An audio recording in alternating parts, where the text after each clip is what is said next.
السلام عليكم ورحمة الله وبركاته.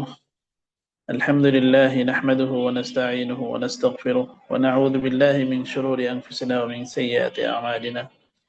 أما بعد فأعوذ بالله من الشيطان الرجيم. بسم الله الرحمن الرحيم. إن الصلاة كانت على المؤمنين كتابا موقوتا. صدق الله العظيم. আমাদের সাপ্তাহিক ফিকহি মাসলা মাসাইলের যে ক্লাস চলছিল, নামাজ সংক্রান্ত আলোচনা। তো আলোচনা করতে করতে আমাদের আলোচনা এই পর্যন্ত এসেছে ইমামতির চ্যাপ্টার। তো আজকে আমরা জানবো ইমামতির ক্ষেত্রে কার হকদার, কার অগ্রাধিকার, কার দায়িত্ব বেশি, কে বেশি সবচেয়ে যোগ্য, এটা আমরা জানবো ইনশাআল্লাহ। মান লাহু হাক্কুত তাকাদ্দুমি ফিল ইমামা, ইমামতির ক্ষেত্রে কার অগ্রাধিকার বেশি। তো হানাফি মাযহাব অনুসারে আস-সুলতান ওয়া নাইবুহু আহাক্কু বিল ইমামা,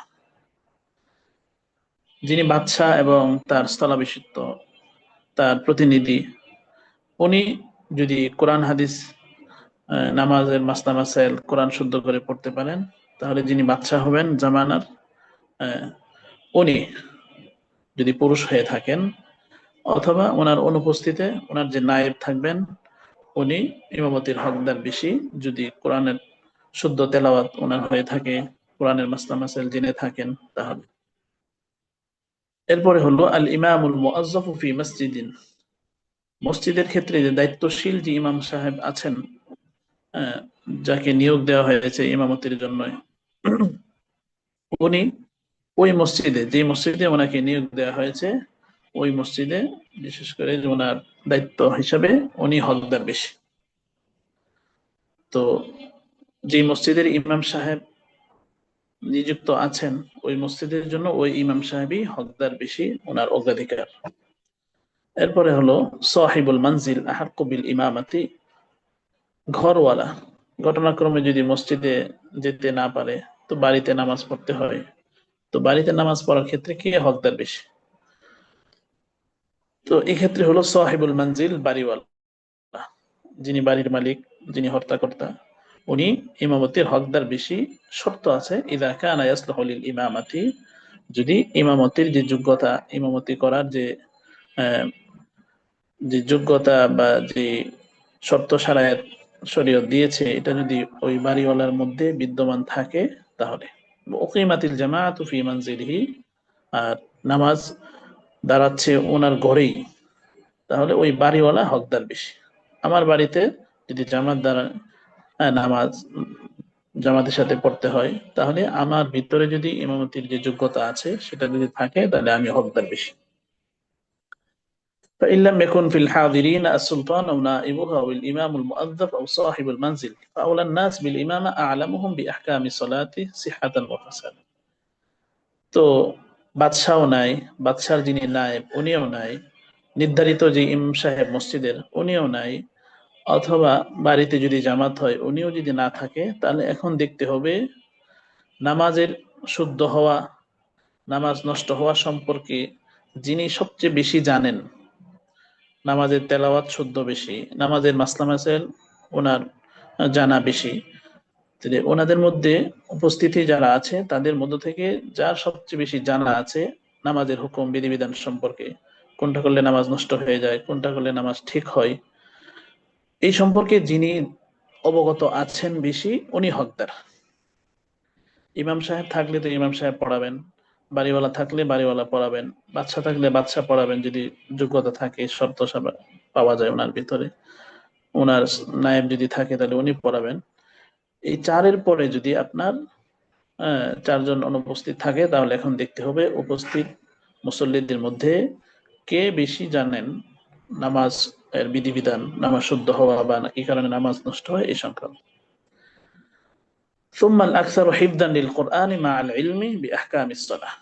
এরপর দেখতে হবে, প্রথম তো আমরা জানলাম যিনি সবচেয়ে বেশি জানেন, এরপরে দেখতে হবে যদি কার সবচেয়ে কোরআন মুখস্থ আছে বেশি, শুদ্ধতার সাথে, হ্যাঁ, সহি হওয়ার সাথে সাথে আবার সাথে সাথে নামাজের যে বিধিবিধান এটাও যে হালকা পাতলা জানে, কম জানে, কিন্তু নামাজকে নামাজের যে তেলাওয়াত কোরআন সেটা শুদ্ধ করে বেশি মুখস্থ আছে, বেশি পড়তে পারে উনি।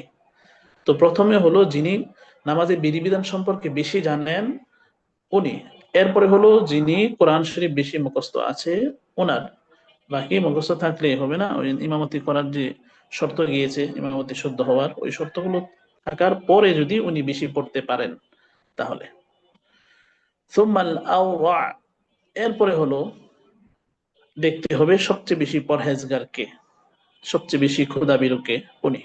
তো প্রথমে হলো যিনি বেশি জানেন, এরপরে হলো যিনি আহ, বেশি পড়তে পারেন, মুখস্থ আছে শুদ্ধতার সাথে, এরপরে হলো যিনি বেশি পরহেজগার ওনাকে দেওয়া হবে।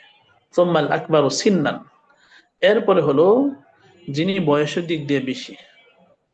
সবগুলা সাথে কিন্তু ওই শর্তগুলো আছে যে নামাজ যতটুকু কেরাত হইলে নামাজ হয়ে যায় এতটুকু ওনার শুদ্ধভাবে সহি শুদ্ধভাবে জানা থাকতে হবে। হ্যাঁ, বাদশাহ হইলেই নামাজ পড়াবেন এরকম না যদি ওনার শুদ্ধ তেলাওয়াত না থাকে। বাড়িওয়ালা হইলেই যে উনি নামাজ পড়াবেন যে ওনার শুদ্ধ তেলাওয়াত যদি না থাকে। আবার হ্যাঁ, বয়সে বড় ঠিক আছে কিন্তু ওনার তেলাওয়াত কিনা সহি না, তাহলে বয়সে বড় হলেই হবে না। এখন উপস্থিতির মধ্য থেকে যদি এমন হয়ে যায় যে একাধিক লোক পাওয়া গেল যে উনি জানেনও বেশি, ওনার মুখস্থ বেশি, ক্ষুধাবিরু বেশি, বয়সও বেশি, এখন কি করব তাহলে? এখন কাকে দিব? যদি সেম সেম এরকম লোক পাওয়া যায় যে আপনার সমান সমান, কেউ থেকে কেউ, কারো থেকে কারো কম না, তাহলে এখন দেখতে হবে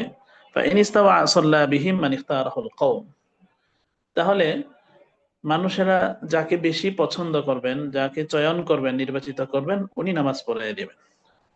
যেহেতু একাধিক প্রার্থী বা একাধিক যোগ্যতা সম্পন্ন লোক পাওয়া যায়, কাউকে ফেলে দেওয়ার মতো না, সবার যোগ্যতার অধিকারী, তাহলে এই ক্ষেত্রে লোকেরা যাকে বেশি পছন্দ করবেন ওনার মাধ্যমে নামাজ হবে। এখন পছন্দ করতে গিয়ে যদি লোকেদের মধ্যে ইখতিলাফ বা মত পার্থক্য দেখা যায়, কেউ বলে উনি আর কেউ বলে আরেকজন, তো এখন দেখতে হবে আকসারিয়াত বা অধিকাংশ লোক কোন দিকে। ফাইন ইখতালাফাল কওম সাল্লা বিহি মান ইখতারাহুল আকসারুন। এখন যদি এরকম হয় যে আপনার একাধিক লোক পাওয়া গেল, হ্যাঁ, একাধিক লোক পাওয়ার ক্ষেত্রে মানুষ ইমাম মুসল্লিরা ওনাকে নির্বাচন করতে ইখতিলাফ হয়ে যায়, ভিন্নতা হয়ে যায়, তাহলে অধিকাংশ মুসল্লি যাকে পরামর্শ দিবেন, যাকে সায় দিবেন, যার পক্ষে রায় দিবেন উনি পড়াবেন। এখন দেখা গেল অধিকাংশ মুসল্লি একজনকে বললেন, কিন্তু অন্য যে অনুত্তম যে একজন আছেন, যিনি বেশি পড়তে পারেন, ওনার চেয়ে কম জাননেওয়ালাকে একজন দাঁড় করায় দিলেন উপস্থিতিরা, তাহলে তারা কি হবেন? এটা মাসলা উল্টা করে ফেলার কারণে ওনারা গুনাহগার হবেন, যেহেতু সবচেয়ে যোগ্য সম্পন্ন লোককে ওনারা না দিয়ে ওনার থেকে কম ওনার যোগ্যতা অধিকারী লোককে দিয়ে নামাজ পড়ানোর কারণে ওয়াইন কদ্দামু গায়রাল আওলা ফাকাদ আসাউ, তাহলে এটা খারাপ করলো। তাহলে এটা যে একটা নিজাম ছিল, শৃঙ্খলা ছিল, সেটা ওনারা খেয়াল করতে পারে না। তাহলে আমরা আজকে বুঝতে পারলাম ইমামতির জন্য প্রথমে হলো বাদশাহ, এরপরে বাদশার প্রতিনিধি, এরপরে নির্ধারিত যে ইমাম সাহেব আছেন, এরপরে হলো যে বাড়ির, যে বাড়িতে নামাজ পড়া হয় ওই বাড়িওয়ালা, যদি ওনাদের ভিতরে ওই শর্তগুলো থাকে। এখন এই চার শ্রেণী যদি কোনো শ্রেণী না থাকে, তখন দেখতে হবে যে সবচেয়ে বেশি জানলে ওনাকে কোরআন, এই নামাজের যে বিধিবিধান সম্পর্কে। এরপরে দেখতে হবে, এরপরের স্তর হলো আপনার যে সবচেয়ে বেশি পড়তে পারে, এরপরের স্তর হলো যে সবচেয়ে বেশি ক্ষুধাবিরু, এরপরের স্তর হলো যিনি সবচেয়ে বয়স্ক। এখন যদি একাধিক ব্যক্তি পাওয়া যায়, তাহলে মুসল্লিরা যাকে নির্বাচন করবেন, ভালো মনে করবেন, ওনার মাধ্যমে পড়িয়ে দিবেন। আর যদি নির্বাচন করার ক্ষেত্রে ইখতিলাফ হয়ে যায়, তাহলে অধিকাংশ মুসল্লি যে পক্ষে রায় দিবেন, যাকে বলবেন যে উনি নামাজ উনি পড়াবেন। এখন অধিক যোগ্যতা সম্পন্ন একজন থাকা সত্ত্বেও যদি লোকেরা আরেকজন ছোট মানের বা ওনার চেয়ে কম যোগ্যতা লোকে দিয়ে নামাজ পড়ায়, তাহলে এক্ষেত্রে ওনারা নিজামকে ঠিক রাখলেন না, এটা উল্টা হয়ে গেল। এখন আমরা জানবো ইমামতি এবং জামাত কোন কোন ক্ষেত্রে মাকরুহ। আগে আমরা জানলাম যে কে ইমামতি করতে পারবে, কে হকদার বেশি। এখন আমরা আমরা জানবো যে কার জন্য ইমামতি করা মাকরুহ এবং কোন জায়গায়। মাওয়াদিউল কারাহাতি ফিল ইমামাতি ওয়াল জামাআহ, ইমামতির ক্ষেত্রে যে মাকরু এবং জামাত এর পড়ার ক্ষেত্রে যে মাকরু, এটা আমরা জানবো। তুকরাহু ইমামাতুল ফাসিক, ফাসিক ব্যক্তির ইমামতি এটা মাকরুহ, মাকরুহে তাহরিমি। মাকরুহ মানে মাকরুহে তাহরিমি। তিনি ফাসিক। ফাসিক বলতে যিনি কবিরা গুনাহে লিপ্ত, প্রকাশ্যে কোনো কবিরা গুনাহে লিপ্ত, মদ পান করেন বা ব্যভিচার করেন, বা ওনার যদি বড় ধরনের কোনো কবিরা গুনার সাথে লিপ্ত থাকেন, ওই ব্যক্তিকে ফাসিক বলে। তো ফাসিকের ইমামতি করা এটা মাকরুহে তাহরিমি, মাকরুহে তাহরিমি, যেটা হারামের কাছাকাছি। তো এক নম্বর হলো ইমামতি করা ওই ব্যক্তির জন্য মাকরু যিনি ফাসেক। ফাসেক বলা হয় যিনি কবিরা গুনার সাথে, বড় গুনার সাথে লিপ্ত, অথবা সগীরা ছোট ছোট গুনাহ কিন্তু একাধিকবার এই সগীরা গুনার উপর অভ্যস্ত হয়ে গেছে, করতেই আছেন, সগীরা গুনাহকে উনি পরোয়া করেন না, তাহলে ওনাকেও ফাসেক বলা হয়। আর ওই ফাসেকের ইমামতি হলো মাকরু তাহরিমি। দুই নম্বর হলো তুকরাহু ইমামাতুল মুবতাদি', যিনি বেদাতি, যিনি কুসংস্কার সৃষ্টি করেন, যেটা শরীয়তে নেই, হ্যাঁ, শরীয়তের নাম দিয়ে, হ্যাঁ, নিজে চালিয়ে দেয়, যে নতুন আবিষ্কার করে, যেটা কোরআন হাদিস ইজমা কিয়াসের সাথে সংঘর্ষে, হ্যাঁ, এরকম যদি হয় বেদাত, তাহলে ওই বেদাতি লোকের পিছনে ইমাম নামাজ পড়া, ওই বেদাতি লোকের জন্য ইমামতি করা মাকরুহে তাহরিমি। তো এক নম্বর আমরা জানলাম মাকরুহ হলো ফাসেকের, দুই নম্বর জানলাম যে বেদাতি তার পিছনে। তুকরাহ ইমামাতুল আমা। তিন নম্বর হলো অন্ধ যে আছেন, অন্ধ ব্যক্তির ইমামতি ইদা কানা আফদাল কওম, যদি ওনার থেকে যদি আরো যোগ্যতা সম্পন্ন লোক থাকে বা ওনা থেকে ভালো পড়াইতে পারেন, এত সত্ত্বেও অন্ধের মাধ্যমে ইমামতি করা মাকরুহ। কিন্তু হ্যাঁ, ইল্লা ইযা কানা আফদালুল কওম আল্লাযীনা ইসতামাউ ফালা তুকরাহ, যদি উপস্থিত যারা আছেন ওনাদের মধ্য থেকে এই অন্ধ ব্যক্তি সবচেয়ে বেশি যোগ্য, তাহলে আবার কি হবে না, মাকরুহ হবে না, তখন ওনার মাধ্যমে নামাজ পড়তে। চার নম্বর তুকরাহু ইমামাতুল জাহিল সাওয়ান কানা বাদাবিয়ান আও হাদারিয়ান মা উজুদিল আলিম, যিনি আলেম, আলেম বিদ্যমান থাকা সত্ত্বেও একজন মূর্খ, যিনি কোরআন হাদিস সম্পর্কে খুব একটা ধারণা নেই, কয়েকটা সূরা উনি শুদ্ধ করে পড়তে পারেন, তো আলেমকে ডিঙিয়ে, আলেমকে না দিয়ে যদি কোনো জাহেল, শরীয়তের পরিভাষায় জাহেল বলা হয়েছে, যিনি মূর্খ, কোরআন হাদিস সম্পর্কে খুব একটা ধারণা নেই, উনি যদি আলেম থাকা সত্ত্বেও উনি ইমামতি করেন, তাহলে এটা কি হবে, মাকরুহ হবে। চাই জাহেল ব্যক্তি গ্রামের হোক অথবা শহরের হোক, এখানে উচিত ছিল আলেমকে দিয়ে নামাজ পড়ানো। তো আলেম থাকা সত্ত্বেও যদি আপনার ওই জাহেলের মাধ্যমে, মূর্খ ব্যক্তির মাধ্যমে ইমামতি হয়, তাহলে ওই ইমামতি এটা মাকরুহ, মাকরুহ তাহরিমি।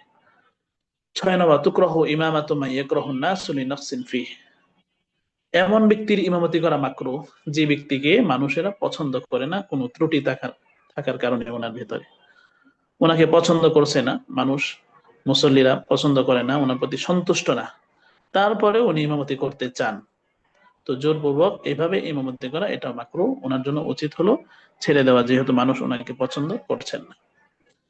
ছয় নম্বরে তুকরাহু তাতওয়িলু সলাতি আলাল কদরিল মাসনুন, নামাজকে দীর্ঘ করা, মাসনুন পরিমাণ যে কেরাত আছে, আমরা কেরাতের অধ্যায়ে আমরা পড়েছিলাম ফজর এবং জোহরের তেওয়ালে মুফাসসাল, অর্থাৎ সূরা হুজুরাত থেকে সূরা বুরুজ সহ এর ভিতরে কোনো জায়গা থেকে পড়া, তেলাওয়াত করা, এটা হলো সুন্নাত।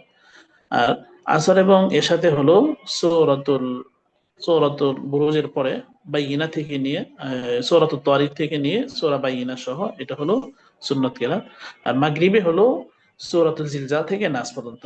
তো এই সুন্নত কেরাত থেকেও যদি নামাজকে আরো দীর্ঘ করে, আরো লম্বা করে, তাহলে এটা কি হবে, মাকরুহ হবে, কারণ মুসল্লিদের কষ্ট হবে। সাত নম্বর তুকরাহু জামাআতুন নিসা ওয়াহদাহুন্না, শুধু মহিলাদের জামাত, এখানে কোনো পুরুষ নেই, শুধু মহিলাদের জামাত, এটাও মাকরুহ তাহরিমি। ফাইন সাল্লাইনা বিল জামাআতি ওয়াকাফাতিল ইমাম ওয়াস্তাহুন্না, এখন যদি মহিলারা তো ইমাম হতে পারবে না, এখন যদি ইমাম সাহেব দাঁড়াইতে হয়, তাহলে তো মহিলাদেরকে নিয়ে দাঁড়াইতে হয়, এই জন্য মাকরুহ তাহরিমি, শুধু মহিলাদের জামাত। ইকরাহু হুদুর নিসাইল জামাআহ ফি হাযা জামান লিউমুমিল ফিতনা, গতকালকেও বলেছিলাম যে মহিলাদের, আমাদের হানাফি মাযহাব অনুসারে যেহেতু হাদিস আছে যে আল্লাহ নবী সাল্লাল্লাহু আলাইহি ওয়াসাল্লাম বলেছেন, মহিলাদের সর্বোত্তম নামাজের জায়গা হলো তাদের ঘরের কোণে। তো এই জন্য হানাফি মাযহাবের হলো মাসালা হলো যে মহিলাদের জামাতের জন্য, জামাতের শরীক হওয়ার জন্য মসজিদে, এই বর্তমান যুগে ফিতনার জামানায়, যেহেতু ফিতনা ব্যাপক, এই জন্য ফিতনার জামানায় মসজিদে গিয়ে জামাতের শরীক হওয়া এটাও মহিলাদের জন্য কি, মাকরুহ। এখন আমরা জানবো, আগে জানলাম যে ইমামতি কে করবেন, এরপরে জানলাম যে ইমামতি কার জন্য মাকরুহ, কার জন্য সমীচীন না, কে করতে পারবেন না, এটা আমরা জানলাম। এখন আমরা জানবো মুক্তাদি কোথায় দাঁড়াবেন, মুক্তাদি দাঁড়ানোর জায়গা, এরপরে কাতার যে তরতিব ধারাবাহিকতা, এটা কিভাবে হবে। إذا كان مع الإمام واحد رجل أو صبي مميز وقف عن يمين الإمام متأخرا قليلا।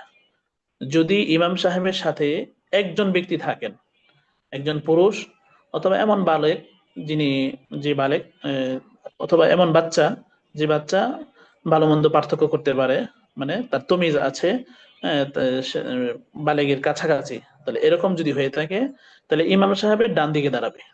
একজন মুসল্লি যদি হয়ে থাকে, মুসল্লি একজন, তাহলে ইমাম সাহেবের ডান দিকে দাঁড়াবে, ইমাম সাহেব থেকে কিছুটা পিছনে। আমি দাঁড়ালাম, আমার মুসল্লি যদি একজন থাকে তাহলে আমি ডান দিক দিকে দাঁড় করাবো, আমার থেকে কিছুটা পিছনে। এটা হলো পন্থা, পদ্ধতি। ইযা কানা মা'আল ইমামি রাজুলানি আও আকসার কামু খালফাহু। আর যদি ইমাম সাহেবের সাথে দুইজন অথবা তার থেকে বেশি হয়, তাহলে সরাসরি ইমাম সাহেবের পিছনে পিছনে, ইমাম সাহেবের সাথে না, যে ডান দিক দিয়ে একজন দাঁড় করাইলাম আর বাম দিকে একজন দাঁড় করাইলাম, এইভাবে না। পদ্ধতি হলো জায়গা থাকলে পিছনে, ইমাম সাহেবের একবারে পিছনে নতুন করে কাতার করবে। যদি জায়গা না থাকে তাহলে তো এটা ভিন্ন কথা, তাহলে তো একসাথে দাঁড়িয়ে ডান দিকে বাম দিকে দাঁড়িয়ে নামাজ পড়বে। তো যদি একজন থাকে ইমাম সাহেবের সাথে, তাহলে ইমাম সাহেবের সাথে কিছুটা পিছনে ডান দিক দিয়ে দাঁড়াবে, ইমাম সাহেবের বরাবর না, ইমাম সাহেবের থেকে 4 আঙ্গুল বা 5-6 আঙ্গুল পরিমাণ পিছনে দাঁড়াবে। এখন যদি ইযা কানা মা'আল ইমামি রাজুলুন ওয়া সাবিয়্যুন কামা খালফাহু, যদি আপনার ইমাম সাহেবের সাথে একজন লোক থাকে এবং সাথে আরেকজন বাচ্চা, তো অনুরূপ ভাবে ওই লোক আর বাচ্চা তারা পিছনে কি করবে, কাতার করবে। কিন্তু যদি ইমাম সাহেবের সাথে আপনার শুধু বাচ্চা থাকতো, হ্যাঁ, যে বাচ্চা কি করে বুঝে ভালো মন্দ, তাহলে শুধু বাচ্চাকে ডান দিক দিয়ে দাঁড় করায়। আর যদি বাচ্চাও আছে আবার একজন লোকও আছে, তাহলে সরাসরি ও বাচ্চা সহ লোককে দিয়ে পিছনে কাতার করানো, এটা হলো সিস্টেম পদ্ধতি। এখন وإذا استمع رجال ونسوة وصبيان وخناسة صف الرجال ثم الصبيان ثم الخناسة ثم النساء। এখন যদি জামাতের ক্ষেত্রে এরকম হয়, পুরুষও উপস্থিত, মহিলাও উপস্থিত, বাচ্চারাও উপস্থিত, এরকম ভাবে যারা খনসা, যাদেরকে হিজরা বলে, এখন পদ্ধতি কি হবে। এখন পদ্ধতি হলো প্রথমে পুরুষের কাতার, ইমাম সাহেবের পরে প্রথমে পুরুষের কাতার, ইমাম সাহেবের পরপর পুরুষের কাতার, এরপর হলো আপনার বাচ্চাদের কাতার, এরপরে হলো যারা দুই লিঙ্গের অধিকারী, শরীয়তের পরিবেশে খুনসা যাদেরকে বলে, এরপরে হলো সুম্মান নিসা, মহিলারা হলো একবারে পিছনে। তাহলে একাধিক শ্রেণীর লোক যদি উপস্থিত থাকে, তাহলে প্রথমে পুরুষ, এরপরে বাচ্চা, এরপরে খুনসা, হিজরা, এরপরে হলো মহিলাদের কাতার, এভাবে দাঁড় করা, এটা হলো সিস্টেম। ينبغي أن يقف أفضل القوم في الصف الأول ليكونوا متأهلين للإمامة عند سبق الحدث إذا لم يكن في القوم غير صبي واحد دخل في صف الرجال। এখন হলো যদি একাধিক লোক থাকে তাহলে তো ইমাম সাহেবের পিছনে কাতার করবে। এখন কাতার করার সময় সরাসরি ইমাম সাহেবের পিছনে কে কে দাঁড়াবে, কারা দাঁড়ানোর হকদার বেশি। নবীজি সাল্লাল্লাহু আলাইহি ওয়াসাল্লামের হাদিস অনুযায়ী নবীজি বলেন, লিয়ালিয়ানি মিনকুম উলুল আহলামি ওয়ান নুহা, যাদের জ্ঞান আছে, যাদের বুদ্ধি আছে, যাদের যোগ্যতা আছে, এরকম যোগ্যতা সম্পন্ন লোকেরা যেন আমার কাছাকাছিতে থাকে। এই হাদিসের উপর ভিত্তি করে হানাফি মাযহাবের হলো, যাদের নামাজ সম্পর্কে, নামাজে মাসনা মাসাইল সম্পর্কে কোরআন শুদ্ধ আছে, পড়তে পারে, এমন লোকেরা ইমাম সাহেবের সরাসরি পিছনে দাঁড়াবে, ইমাম সাহেবের সরাসরি পিছনে দাঁড়াবে। এটা হলো পদ্ধতি। কেন? কারণ ইমাম সাহেবের অনেক সময় সমস্যা হতে পারে, তো ওই সমস্যার জন্য যদি ইমাম সাহেব ওযু ছুটে যায়, তো ইমাম সাহেব যেন টান দিয়ে সরাসরি ওনার পিছন থেকে ওই যোগ্যতা সম্পন্ন লোকরে ইমাম সাহেবের জায়গায় নিয়ে আসতে পারে। এই জন্য সরাসরি ইমাম সাহেবের পিছনে ভালো লোক, যিনি নামাজ পড়ানোর মতো যোগ্যতা আছে, কোরআন শুদ্ধভাবে পড়তে পারে, নামাজের মাসনা মাসাইল সম্পর্কে ধারণা আছে, এমন লোক, এমন ব্যক্তিরা দাঁড়ানো, এটাই হলো সবচেয়ে উত্তম। ইযা লাম ইয়াকুন ফিল কওমি গায়রু সাবিয়্যিন ওয়াহিদিন দাখালা ফি সাফফির রিজাল। এখন যদি মনে করেন পুরুষও আছে আর বাচ্চা একজন, তাহলে ওই বাচ্চা পুরুষের কাতারের মধ্যেই দাঁড়িয়ে যাবে। অনেক সময় আমরা বাচ্চাদেরকে নিয়ে মসজিদে যাই, তো বাচ্চারা কি করবে, একজন বাচ্চা হয় তাহলে এই ইমাম ইমাম সাহেবের পরে যে পুরুষদের কাতার আছে সেই কাতারের মধ্যে বাচ্চাকে কি করে দাঁড় করে দিবে। কিন্তু فإن تعدد الصبيان جعلوا صفا خلف الرجال ولا تكمل بهم صفوف الرجال। হানাফি মাযহাব মতে যদি একাধিক বাচ্চা থাকে, অনেক বাচ্চা, তাহলে পুরুষের কাতারের পরে ওই আগের যে পদ্ধতি, পুরুষের কাতার প্রথম হবে, এর পরবর্তী কাতারে কি হবে, বাচ্চাদের কি থাকবে, কাতার থাকবে। ওয়ালা তুকমালু বিহিম সুফুফুর রিজাল, যেহেতু লোক একাধিক আছে এই জন্য পুরুষের কাতার, বালেগ পুরুষদের কাতার বাচ্চাদের মাধ্যমে কি করা হবে না, পূর্ণ করা হবে না, বরং যেহেতু বাচ্চা একাধিক, বাচ্চাদের মাধ্যমে আলাদা একটা কি করা, কাতার করা। إذا جاء أحد للصلاة فوجد الإمام راكعا فإن كان في الصفوف فرجة فلا يكبر للإحرام خارج الصف بل يقام في الصف ويكبر للتحريمة فيه ولو فاتته الركعة। একজন ব্যক্তি মসজিদে আসলো, একজন ব্যক্তি মসজিদে আসলো নামাজের জন্য, তো এসে দেখে যে ইমাম সাহেব রুকুতে চলে গেছে। তো ইমাম সাহেব যখন রুকুতে, তো মুক্তাদি দেখলেন যে যে নির্ধারিত যে কাতার আছে, কাতারে আপনার কি আছে, ফাঁকা আছে, লোক দাঁড়ানোর মতো সংকলন হবে। তো ওই মুক্তাদির জন্য উচিত হলো যে ইমাম সাহেবকে যখন দেখলেন যে ইমাম সাহেব রুকুতে, তো মুক্তাদির জন্য উচিত হলো উনি যেই কাতারে ফাঁকা আছে ওখানে এসে দাঁড়িয়ে তখন কি করা, তাকবীর ও তাহরিমা বলে নামাজে অংশগ্রহণ করা। এটা হলো সিস্টেম, এটা হলো পদ্ধতি। ফালা ইউকাব্বিরু লিল ইহরামি খারিজ আস-সাফ বাল ইয়াকুমু ফিস সাফ। যেহেতু ইমাম সাহেব রুকুতে চলে গেছেন, উনি ঢোকা মাত্রই দেখলেন ইমাম সাহেব রুকুতে, তো ওই জায়গায় উনি তাকবীরে তাহরিমা বলে ইমাম সাহেবের সাথে কি করবে না, ইক্তিদা করবে না কাতারের বাহিরে, বরঞ্চ বাল্যাকুম ফিস সফি, যে কাতারের ভিতরে যে ফাঁকা ছিল, জায়গা ছিল, সেখানে এসে দাঁড়াবে। ওই কাব্বিরুল তাহরিমাতি ফিহি, ওই জায়গায় ওই কাতারে এসে তাকবীরে তাহরিমা বলবে। ওয়ালাউ ফাতাতুর রাকাত, যদিও রাকাত কি করে ছুটে যায়। কিন্তু তারপরে এরকম করব না যে আমি মসজিদের দরজা দিয়ে ঢুকলাম, ঢোকার পরে দেখলাম ইমাম সাহেব কোথায়, রুকুতে আছে, তো আমি ওই জায়গায় থেকেই তাকবীরে তাহরিমা বলে আমি কি করে রুকুতে চলে গেলাম, মাঝখানে অনেক জায়গা ফাঁকা। এইটা হলো পদ্ধতি না। পদ্ধতি হলো কাতারের ভিতরে যে ফাঁকা থাকে তাহলে ওইখান থেকে কাতারে আসতে হবে, আস্তে আস্তে যদিও কি হয়ে যায়, রাকাত ছুটেও যায়, তারপরে এটাই হলো পদ্ধতি। এভাবে এসে মুক্তাদি ইমাম সাহেবের সাথে নামাজে কি হবে, অংশগ্রহণ করবে, শরীক। এখন হলো ইক্তেদা শুদ্ধ হওয়ার জন্য শর্ত কি। তো আমরা জানলাম যে একাধিক শ্রেণীর লোক যদি আসে তাহলে দাঁড়ানোর যে পদ্ধতি, দাঁড়ানোর যে জায়গা, পুরুষ মহিলাদের কাতার, বাচ্চাদের কাতার, বালেক পুরুষ বাচ্চা, এরপরে আপনার খুনসা যারা হিজরা, তারা কোথায় কিভাবে দাঁড়াবে, এটা আমরা জানতে পারলাম। এখন আমরা জানবো শুরুত সিহাতিল ইক্তিদা।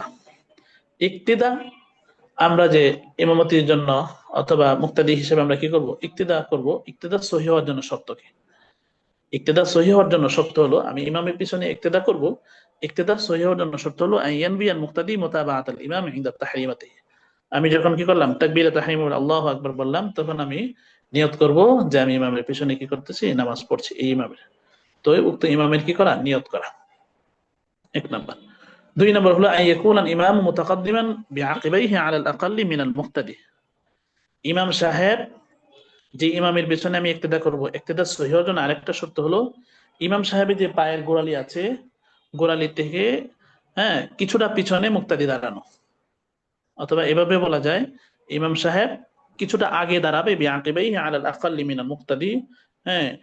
ওনার যে আপনার টাকনু আছে, ওনার যে পায়ের গোড়ালি আছে, গোড়ালি থেকে কিছুটা আগে দাঁড়াবে, অর্থাৎ ইমাম সাহেবের জায়গা একটু আগে হবে, মুসল্লিদের কাতার একটু কি হবে, পরে হবে, তাহলে ইক্তেদা সহিহ হবে। কিন্তু যদি এরকম হয় যে মুসল্লির কাতার ইমাম সাহেবের থেকে আগে চলে আসে, তাহলে কি হবে না, ওই মুক্তাদিদের ইক্তেদা কি হবে না, সহিহ হবে না। ইক্তেদা সহিহ হওয়ার জন্য শর্ত হলো ইমামের কাতার, ইমামের জায়গার পিছনে থাকতে হবে মুক্তাদিদের জায়গা। তিন নাম্বার, আল্লাহ ইয়াকুন আল ইমামু আদনা হালা মিনাল মুক্তাদি। ইমামের অবস্থা মুক্তাদির অবস্থা থেকে নিম্নমানের না হতে হবে। নিম্নমানের মানে এটা হলো ইমাম সাহেব যে নামাজটা পড়বেন এই নামাজটা হতে হবে শক্তিশালী, আর মুক্তাদির নামাজ ইমাম সাহেবের নামাজ থেকে দুর্বল না হওয়া। কিন্তু যদি এরকম হয় ইমাম সাহেব দুর্বল নামাজ আর মুক্তাদির শক্তিশালী নামাজ, তাহলে ওই মুক্তাদির ইক্তেদা কি হবে না, সহিহ হবে না, শুদ্ধ হবে না। উদাহরণস্বরূপ ইমাম সাহেব পড়তেছেন নফল নামাজ, অথবা একজন লোক নফল নামাজ পড়ছেন, আমি আমার ফরজ নামাজ পড়বো, আমি এসে কি করলাম, ওই নফল পড়নেওয়ালার পিছনে ইক্তেদা করে ফেললাম, এই ইক্তেদা কি হবে না, সহি হবে না। কারণ মুক্তাদির থেকে ইমাম সাহেবের অবস্থা সেটা নিম্নমানের। এই জন্য শর্ত হলো আল্লাহ ইয়াকুন আল ইমাম আদনা হালান মিনাল মুক্তাদি, মুক্তাদির থেকে আপনার ইমাম সাহেবের অবস্থাটা নিম্নমানের না হতে হবে।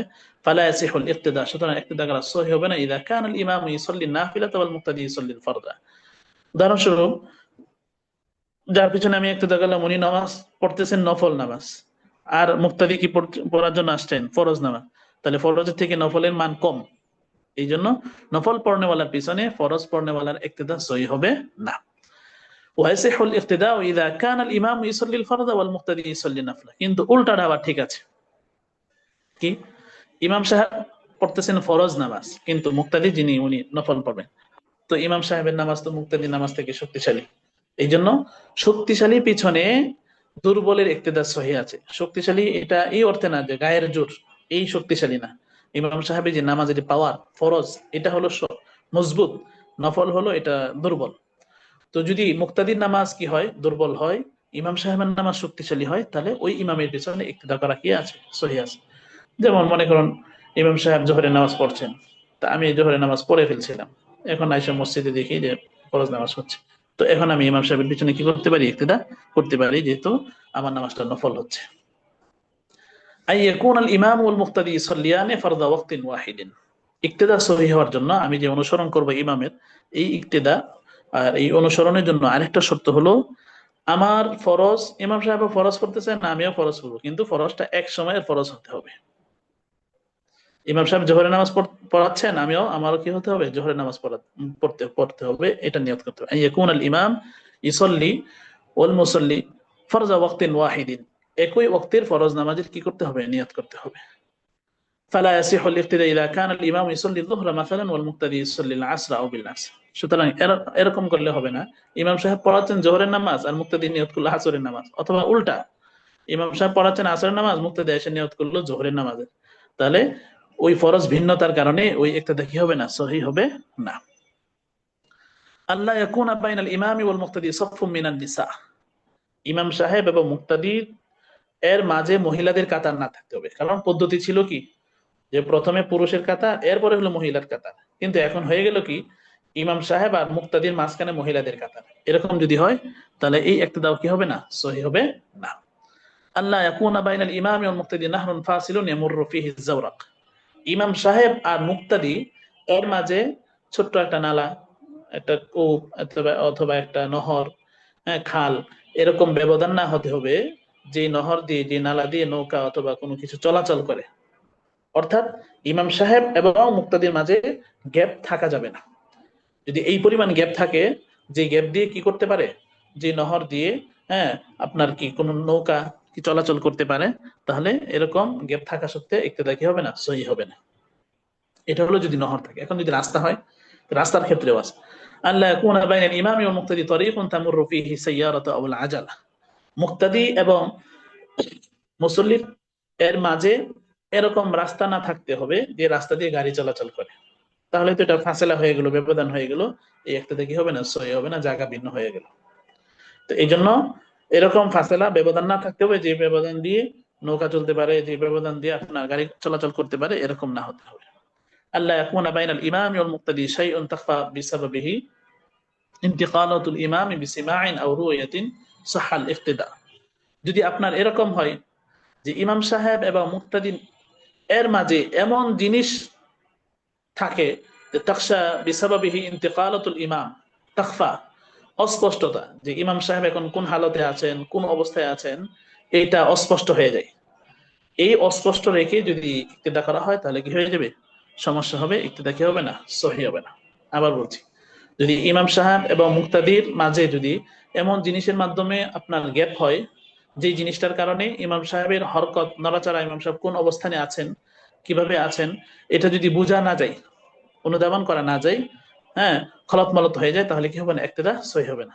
কিন্তু ফাইল্লাম তাশতাবিহ আলাল মুক্তাদি ইন্তিকালাতুল ইমাম বিসিমাইন আও রুয়ায়াতি সাহাল ইক্তেদা, কিন্তু যদি এরকম হয় ইমাম সাহেবকে দেখি না, কিন্তু তারপরে এরকম অবস্থা আছে যে অবস্থার কারণে বোঝা যায় যে ইমাম সাহেব এখন রুকুতে আছেন বা সেজদাতে আছেন অথবা দাঁড়ানো আছেন, এরকম যদি হয় তাহলে কি হবে? ইক্তেদা কি হবে? সহি হবে। যদিও না দেখা যায়, দেখতে না পারি, কিন্তু অবস্থা তো আমি জানতে পারছি। কিন্তু যদি অবস্থা দেখতে, হ্যাঁ দেখতেও পারি না, আবার অবস্থানও জানতে পারছি না, তাহলে কি হবে না? এই অবস্থাতে ইক্তেদা কি হবে না? সহি হবে না। ইয়াসিহু ইক্তিদাউল মুতাওয়াদ্দি বিল ইমাম আল্লাযী ইউসাল্লি বিত-তায়াম্মুম। যে মুসল্লি উযু করে নামাজে আসছেন, আরেকজন ইমাম সাহেব উনি নামাজ পড়াচ্ছেন তায়াম্মুম করে, তো তায়াম্মুমকারীর পিছনে উযু করেনওয়ালা মুসল্লির যে ইক্তেদা, এটা কি আছে? সহি আছে। ইয়াসিহু ইক্তিদাউল লাযী গাসালা রিজলাইহি বিল ইমামিল মাসিহি আলা খুফাইহি। অনুরূপ ভাবে ওই মুসল্লি, যে মুসল্লি ওনার হাত ধুয়ে অজু করলেন অথবা পা ধুয়ে অজু করলেন, মাসা করলেন না, পা ধুয়ে হাত ধুয়ে অজু করলেন, ওই ইমামের পিছনে ইক্তেদা সহি আছে, যিনি মোজার উপর কি করছেন? মাসা করছেন। কারণ প্রথমে তো তিনি অজু অবস্থায় মোজা পরিধান করেছিলেন, এর পরবর্তীতে আপনার মোজার উপর কি করলেন? মাসা করলেন। তাহলে আমরা কি জানতে পারলাম? যিনি হাত ধুইতে পারেন, যিনি পা ধুইতে পারেন এমন ব্যক্তি, অর্থাৎ উজু সব অঙ্গগুলো যেগুলো ধোয়া সেগুলো ধুয়ে, যেগুলো মাসা করা সেগুলো মাসা করে যে মুসল্লি এরকম অবস্থায় হলেন, তো ওই মুসল্লির ইক্তেদা ওই ইমামের পিছনে সহি আছে, যে ইমাম সাহেব মোজার উপর কি করছেন? মাসা করছেন। ইসল ইয়াসিহু ইক্তিদাউল লাযী ইউসাল্লি কাইমান বিল ইমামিল লাযী ইউসাল্লি কাঈদান। অনুরূপ ভাবে ওই মুসল্লির ইক্তেদাও কি আছে? সহি আছে, যে ইমাম সাহেব বসে বসে কি করছেন? নামাজ পড়াচ্ছেন, কোনো অক্ষমতার মাজুরির কারণে। ইয়াসিহু ইক্তিদাউল মুস্তাকিম বিল ইমামিল আহদাব। অনুরূপ ভাবে সুস্থ ব্যক্তির ইক্তেদা, হ্যাঁ, ওই ব্যক্তির পিছনে যিনি একটু টেরা, হ্যাঁ, একটু বাঁকা চোখে দেখতে দেখেন, আল্লাহ তাআলা তাকে ওনাকে এইভাবে সৃষ্টি করলেন, তাহলে ওই ইমামের পিছনেও কি আছে? ইক্তেদা সহি আছে, যদিও টেরা চোখে দেখেন। ইয়াসিহু ইক্তিদাউল লাযী ইউসাল্লি বিল ইমাম বিল ইমামিল লাযী ইউসাল্লি বিল ইমাম। এমন ব্যক্তির ইক্তেদা যিনি ইশারায় নামাজ পড়ছেন, আবার ইমাম সাহেব এরকম যিনি ইশারা নামাজ পড়াচ্ছেন, তো ইশারাকারীর পিছনে ইশারা করে নামাজ পড়ছেন এমন ইমাম সাহেবের পিছনে ওই মুক্তাদি যিনিও ইশারা করে নামাজ পড়তে যাচ্ছেন, ওনার ইক্তেদা কি আছে? সহি আছে। ইদা ফাসাদাত সালাতুল ইমামি বিসাবাবিন মিনাল আসবাব ফাসাদাত সালাতুল মুক্তাদি কাযালিকা। আরেকটা বিষয় জানা, যে ইমাম সাহেবের নামাজ যদি কোনো অবস্থাতে নষ্ট হয়ে যায়, তাহলে মুক্তাদির নামাজও কি হয়ে যাবে? নষ্ট হয়ে যাবে। এটা জানার দরকার। ইমাম সাহেবের নামাজ যদি নষ্ট হয়, মুক্তাদির নামাজ অটো কি হয়ে যাবে? নষ্ট হয়ে যাবে। ওয়াজিবু আলাল ইমামি আন ইউঈদা সালাতাহু ওয়া ইউ'লিনা বিফাসাদি সালাতিহি লিইউঈদাল মুক্তাদুন সালাতাহু। ইমাম সাহেবের নামাজ যদি নষ্ট হয়, ইমাম সাহেবের নামাজ যদি নষ্ট হয়ে যায়, তাহলে ইমামের জন্য জরুরি হলো, আবশ্যক হলো, ইমাম সাহেব ওনার নামাজ কি করা? দোহরায়া পড়া। হ্যাঁ, আবার উনি ঘোষণা করবেন যে অমুক ওয়াক্তের নামাজ সমস্যা দেখা দিয়েছে, আপনারা যারা ওই সময় কি করেছিলেন? নামাজ পিছনে ইক্তেদা করেছিলেন, আপনারাও কি করেন? ওই নামাজটা দোহরিয়ে নেন, যাতে করে মুসল্লিরা দোহায় নিতে পারে। আর না হয়তো ইমাম সাহেবের যে নামাজ নষ্ট হয়ে গিয়েছিল এলান যদি না করে, তাহলে মুসল্লিরা তো জানতে পারবেন না। এই জন্য ইমাম সাহেবের জরুরি হলো ওনার যে নামাজ নষ্ট হয়ে গেছে কোনো কারণে, এই নামাজ সম্পর্কে ঘোষণা দেওয়া, যাতে করে মুসল্লিরা কি করতে পারেন? ওনারা দোহরায় নিতে পারেন। তো আজকে আমরা মোটামুটি ইমামতি জন্য হকদার অগ্রাধিকারকে এটা জানতে পারলাম, ইমামতি সবচেয়ে যোগ্য ব্যক্তিকে এটা জানলাম। এরপরে আমরা জানতে পারলাম ইমামতির ক্ষেত্রে কোন কোন ক্ষেত্রে মাকরুহ হয়, মাকরুহে তাহরিমি হয়, সেটা আমরা জানতে পারলাম। এরপরে আমরা জানতে পারলাম ইমাম সাহেব মুক্তাদি কার জায়গা কোথায় হবে, কোন তরতিবে দাঁড়াতে হবে মুক্তাদির, সেটাও জানতে পারলাম। এরপরে আমরা জানলাম যে কোন কোন ক্ষেত্রে আপনার ক্ষেত্রে ইক্তেদা করা কি আছে? সহি আছে, সেটাও আমরা জানলাম। এরপরে আমরা জেনেছি ইক্তেদা শুদ্ধ হওয়ার যে সহি, সেগুলো আমরা জেনেছি, আমরা জানলাম। আল্লাহ তাআলা যেন আমাদের সবাইকে সহিভাবে জেনে আমল করার তৌফিক দান করেন, আমিন। ওয়া আখিরু দাওয়ানা আনিল হামদুলিল্লাহি রাব্বিল আলামিন। আসসালামু আলাইকুম ওয়া রাহমাতুল্লাহি ওয়া বারাকাতুহু।